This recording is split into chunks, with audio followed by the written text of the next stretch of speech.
So as you could tell from my title and thumbnail, this is going to be a bit of a different video for this channel because in this video, I'm going to tell you why I have to fight Steve Madden. Hello, welcome back to Classics with a Quirk, where I talk about contemporary and luxury designer items and brands with a touch of silliness. This is the kind of content that you find interesting. Please do like this video and subscribe for more of it. Thank you. So as you could probably tell from my thumbnail and title, this is going to be a little bit of a different video for this channel. Now I want to preface this video by saying that this is all in good fun. I don't actually genuinely have any plans to personally fight Steve Madden, though if I did I would win. These are just my thoughts and opinions along with some actual facts that I have discovered in my deeper dive into making this video. At first this video is just going to be like very jokey about just why I personally did not like certain Steve Madden things. And it's actually a joke for people that know me in person, like my friends and family, that like I at some point have to duel Steve Madden to the death. I don't genuinely plan to duel anybody to the death. Like if I were to fight Steve Madden, it would just be like, I don't actually know, with pool noodles or something. I also really wouldn't try to challenge anybody to Mortal Kombat, like Steve Madden aside. That's just not really something that I do. Besides, honestly, like it wouldn't be any contest. Anyway, in terms of my opinions as to Steve Madden stuff, I just don't really like his things. I am not a fan of a lot of his styles, and particularly his bags. They're always a fake out because like I'll see a bag that I do like fairly well, especially like I just need a knock around kind of not expensive bag, and then you turn around, it's got like Madden Girl emblazoned on the front or Steve Madden emblazoned on the front, and I don't have any particular strong feelings towards Steve Madden in terms of like affection, and don't really want his name and logo like emblazoned across something that I would wear. I don't particularly want to have Madden Girl like just on a backpack of mine. I'm not a Madden Girl. I don't particularly want to be a Madden Girl, and it really, for me, ruins a lot of his stuff. Like just Madden Girl, I don't like it. It's not my thing. And if it is your thing, that's awesome and great. I'm just saying it isn't mine. And it has actually become an inside joke with my friends and family that like if I go into like a TJ Maxx, I inevitably find a Steve Madden item and I'm just like, Steve Madden! And it's just something that they all come to expect from me. It's funny. It's a fun joke. And I thought it would be ending there. I thought that that's kind of what the joke would be, and that's what this video is going to be. End of story.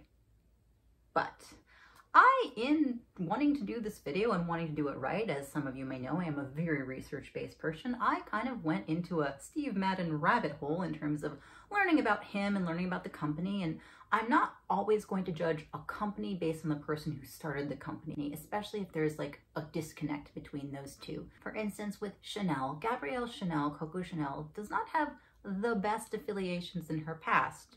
She doesn't.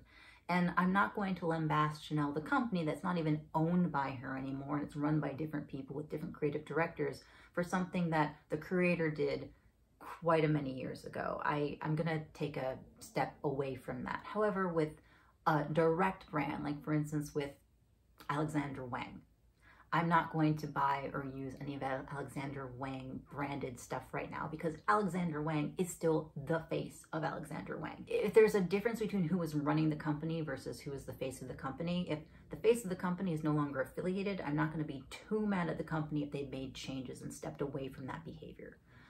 But we're just getting started. Let's get into this video in terms of Steve Madden the person and then Steve Madden LTD. First of all, Steve Madden, who was born in 1958, got his start in 1990 by selling shoes out of the trunk of his car with a startup of about $1,100. Pretty cool. He built an empire with that. Like, that's pretty awesome. That's something to admire. However, he does have a bit of a checkered past personally as just the man. In 2002, Steve Madden was sentenced to 41 months in prison for stock manipulation, money laundering, and securities fraud. And he was required to resign as director of Steve Madden LTD while doing that. Like, as part of his sentence, he was required to no longer be in charge of Steve Madden LTD and to resign from the board of directors. However, while he was in jail, what he did was immediately give himself a different job as a creative director consultant in Steve Madden LTD with a salary of $700,000, which he did collect while in prison. That's a bit taking advantage of the system, just a tiny tiny Dutch amount. He served time in 2 different prisons and was eventually released from prison in 2005. And from there, he went to a halfway house where he served a period of 60 days. And from there, he was confined to home for a certain period. All through during this time, he was collecting a $700,000 salary as a creative consultant for Steve Madden LTD, which he was supposed to not have anything to do with anymore. Great. I mean, smart on his end. Good job, Steve Madden. So he is kind of a bit of a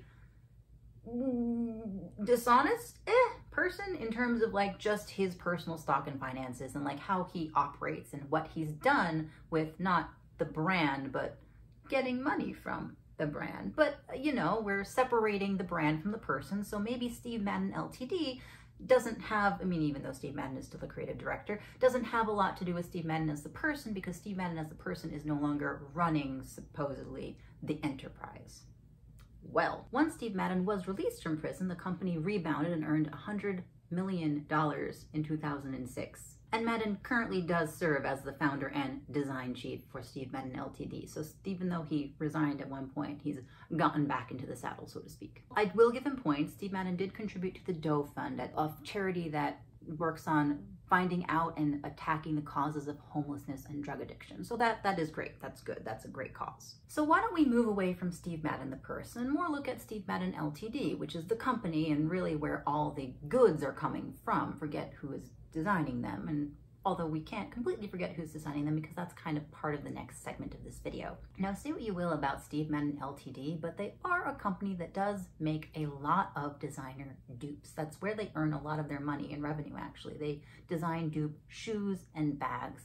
And I actually made a video recently about designer dupes and why they can be good things. But in terms of Steve Madden's designer duping, there has been, say, some troubled waters in the past up till currently. In 2006, in Deckers vs. Steve Madden, Deckers, an outdoor company, sued Steve Madden for allegedly copycatting their Uggs and their Uptown boots. The Madden shoes, according to Decker, included reproduction of Uggs' registered Sun Design logo and unique design elements on the uppers and soles of the boots, so a direct copy, allegedly.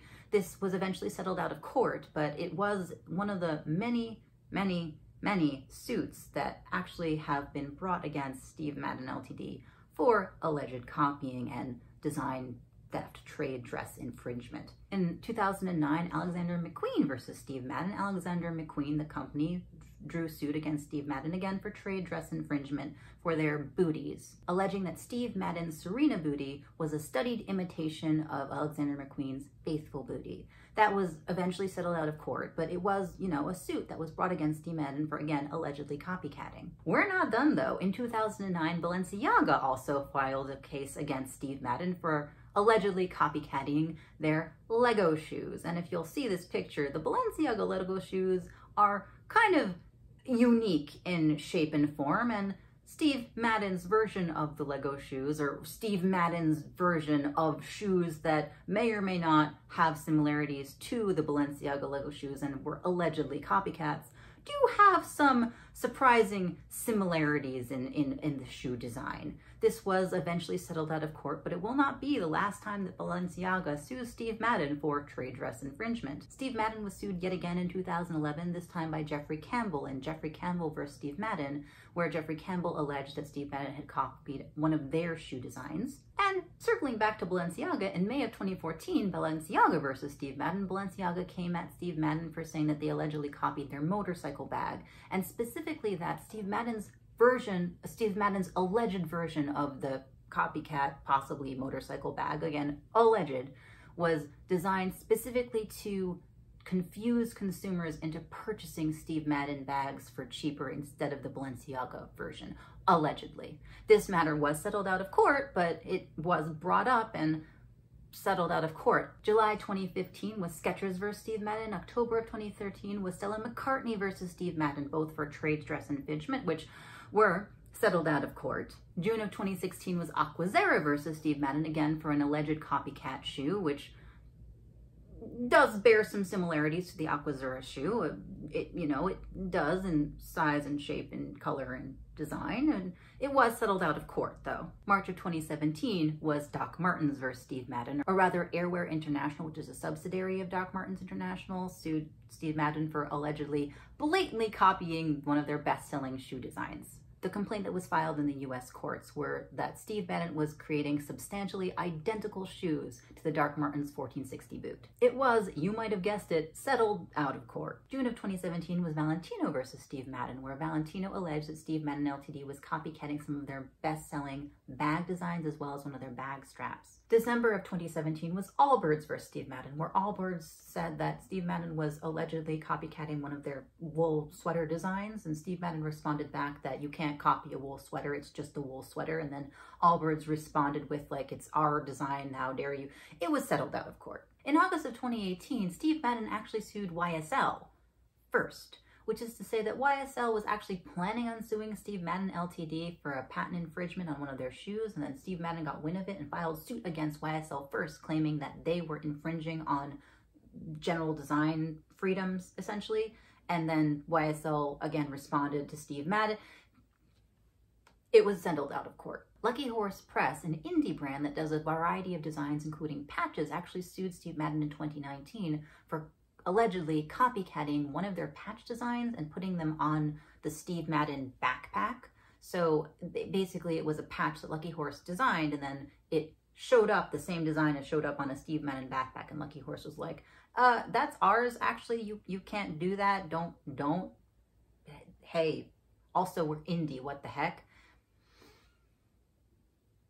It was settled out of court. This is just a sampling of the laundry list of allegations made against Steve Madden LTD for copycatting and trade dress infringement. It's amazing how many lawsuits this one company has been in the last several years, up to 2020 where Converse sued Steve Madden again for alleged trade dress infringement. Like, it's ongoing. And it's amazing because all of these companies basically say in their allegations, hey, these are our designs. Stop taking them. Make your own. And Steve Madden, which is a copycat dupe brand for the most part, allegedly in terms of the actual suits. But nobody can deny that Steve Madden does make dupes. And a lot of people like Steve Madden because they make affordable dupes. But at what point does it become too dicey that these companies are actually filing suit against them? And the fact that all of these cases have been settled out of court doesn't absolve anybody from guilt or not guilt. It just means that Steve Madden paid a lot of money for it to go away. Make of that what you will. Again, this video was all in good fun and I enjoyed making it. It was just kind of fun to dive deep into the hole and learn how much there was all the way down of Steve Madden LTD. I'd love to hear what your opinions are in terms of this copycat controversy, of dupes, not dupes, what have you.